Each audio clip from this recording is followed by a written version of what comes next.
Angibingelele bazalwane egameni lika Jesu. Sihlangana namhlanje ekseni kuvuka udle wethu. Sibuka ke umlando welibandla. Itolo sike sakhuluma kabanti ngalo ke libandla seliphumile eJerusalema, selingene kubo Samaria, selifike nase Africa, laze lakhuphukela eTulu kubo Antioch egameni lika Jesu. Namhlanje ke ngidawuthinza nje indzaba yokusebenza kwaPeter. Peter ngimthinziswa ngilokwe ukuthi wanikwa tikhiya kokusi lokuboshwe nguye emhlabeni kuboshiwe nasezulwini. Ngaseke ngithinza ke indzaba ya Paul kuma missionary journeys akhe. Paul abazalwane ngifuna ukuthi ke Peter waphiwa inhlanhla lenkulu yokuthi aphathiswe tikhiya tembuso waNkulunkulu. Letikhiya leti bazalwane uyavula kuvuleke mbamba, avale kuvaleke mbamba. Okay, bakhona nalabanye bebanika itwe leto tikhiya leto letemandla. Phambi kwami nje ngivula incwadi yaMateyu 16 verse number 19, nalenye iBhayibheli laceleni livulwe kuMateyu 18 verse 18 na Johane 20 verse number 23. Ngikhuluma ngale tikhiya abantu abakethu ukuze uthi understand. Sitatibona leti tikhiya nasesitichaza abantu abakethu. Inye kuphela indlela yokuthi abantu ubavulele bangene embusweni wezulu, kushumayela livangeli la Kristu. Amen. Labo khiyale ngikhuluma ngabo la livangeli abantu abakethu. Lo lamukelako livangeli uyavuleleka emhlabeni nasezulwini, nalo ngalamukeli uyavalelwa emhlabeni avalelwe nasezulwini. Ngesuku lePentecost wasisebenzisa lesikhiya Peter, yashumela livangeli ngemandla amoya ngcwele, kwavuleka umnyango bangena abantu labanenge embusweni waNkulunkulu. Bonke labangena ngolanga lelo bebangemaJuda, futhi nguye waphiwa inhlanhla egameni lika Jesu yekuvulela betive tikhiya. Bonke bangena elokhuzaneni evangelini egameni lika Jesu. Waboniswa ke umbono wetilwane letati ngcolile, letati ngadliwa, kwathiwa kuye akatidle. Ngaleyo ndlela uNkulunkulu wabengamkhombisa abantu abakethu ukuthi angabasasho manje ukuthi betive bangcolile, ngoba nabo bavunyelwe kusinziswa nabo letikhiya yabafanela. Ngakho ke wavuma Paul, wavuma Peter, ngiyaphazamiseka, wavuma nasekufike tithunywa qhamuka kuCornelius induna yemabutho, wavuma wahamba nabo, futhi wayawungena endlini yaCornelius. Cabanga ke uyongena endlini yemuntu loyigentile, kangangokuba emaJuda lamaningi akakujabulanga lo. Wangena vele walishumayela livangeli, wabashumela, wavuleka umnyango wezulu, bangena labantu wonke lo mndeni wakaCornelius. Labanye eJerusalema bazama kumbeka icala ngaloko labekwendle, kodwa ke wasinasazama kubachazela konke, base bayayibona baze bakhuluma amagama lathi nembala uNkulunkulu sobanikile nebetive kuphendvuka baphila. Akwatiwa ke lokuningi bazalwane ngaPeter, njengoba ngeke ngasho kude nje etikwaloko lesingakhuluma ngekusebenza kwakhe. Encwadini yakhe yokucala kepha kukhona lamagama lawa akhuluma kulesahluko sekugcina. Ubhala uthi liyanikhontisa libandla laseBhabhiloni. Kusitshela kuthini ke lokho? Kusitshela ukuthi hey, Peter wahamba wazoshumela khashane east, lakheka libandla edorobheni laseBhabhiloni lelibi nakanje. Akugcine ke lapho ke bazalwane, ngidawukhuluma ke manje ngaPaul. Ngicela ukukhuluma ngaPaul ke manje. Sawula bazalwane walilizonda kakhulu libandla la Jesu Kristu.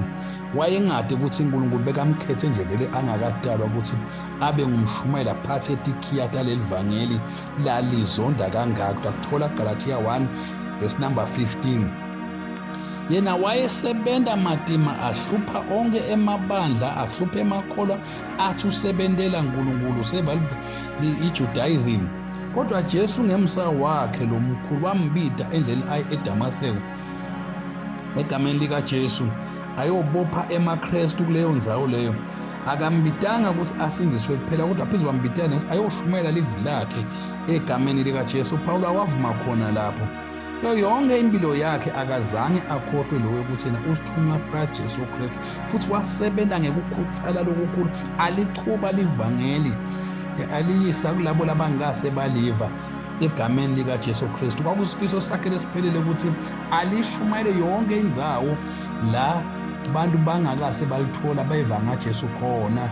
Ngifundza-ke baseRoma 15 verse number 20 egameni kaJesu Kristu. Incwadi yezenzo bazalwane ichaza kabanti ngekusebenta kwaPaul.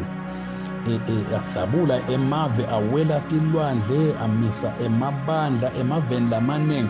Sitawuchaza nje kafishane ebantfu abakethu sibone tindzawo letitsite Paul la agijimela khona. Masinyane kasengitsinze nje lohambo lwakhe lekucala lapha encwadzini yemsebenti bapostoli chapter number 13 verse 14.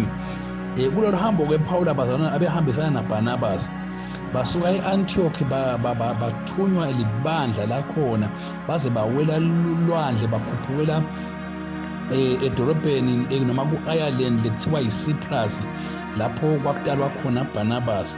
Wayedzabula-ke live lonke laleyo nzalo ashumayela.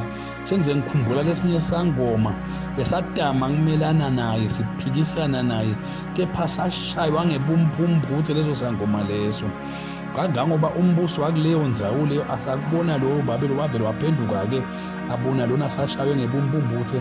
Loyo mbuso waleyo ndzawo waphenduka wakholwa wabona silabantu baphethe bona mbamba baze bendlula abantu abakethu babheka eTulu eNorth bahamba beze befika la khona e-Antioch yasePisidia bebashumayela kakhulu endlini ngamasondvo njalo ngemasondo bangene bashumayele leyo nzalo. Kodwa-ke baJuda befika babaqosha bendlula-ke bandlula eveni lakuthiwa kuseGalatia.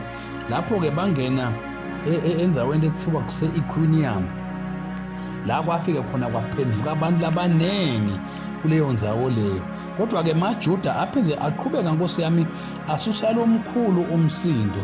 Bangca-ke bendlula enzaweni laseListra. EListra-ke thina siyathi lokwekuthi lakutalwa khona Timothy.